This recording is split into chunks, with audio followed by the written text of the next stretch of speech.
Art is the artist's interpretation of life. It communicates in raw and in honest ways when regular words just won't cut it.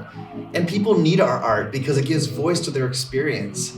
The artisan's challenge, though, is not simply interpreting human experience, but instead being an interpreter of human possibilities. Yeah, life is hard, but where is Jesus in the suffering? That kind of interpretation is going to help set you free and give other people hope. That's what we're leaning into in today's study of the Artisan Soul.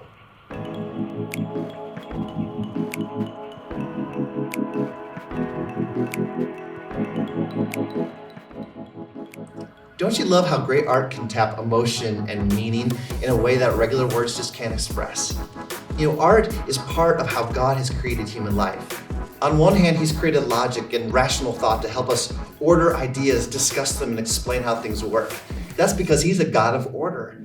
But he's also an artisan, and he's created us with the ability to express emotion and meaning in ways when regular words just won't cut it. That's why we appreciate works of art and stories that communicate how complex love is, or how awesome the cosmos are, or how devastating loss is. You know, tragedy and suffering are really great materials for creating art. And artists do a really great job of conveying the unsolvable tension that suffering creates, especially if they've experienced it themselves. But the calling of an artisan, especially one who knows Jesus personally, is not only to be honest about the struggles of life, but to show how Jesus is redeeming those and inviting us into a grand adventure with him. If you're watching this video as a group, I invite you to discuss the next questions I'm about to share. If you're watching this by yourself, maybe get a journal out, get ready to write your thoughts. Number 1, do hard times always change us for the better? Why or why not? And number 2, Erwin in the book Artisan Soul shares about how when he was a kid, he allowed negative experiences to shape his life. How did he experience breakthrough in the end?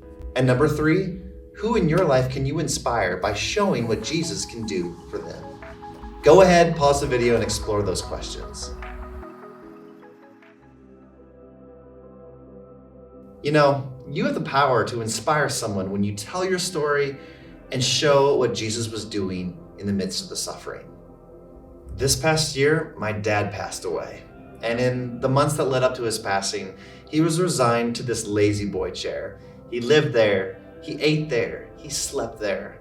And for me, it was really hard for me to accept that he was gonna be there and not walk or talk for the rest of his time on this side of heaven.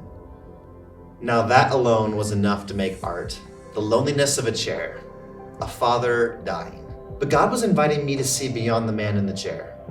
I remember asking God to give me a picture in my imagination of what he was doing in the space every day and every night that my dad sat there.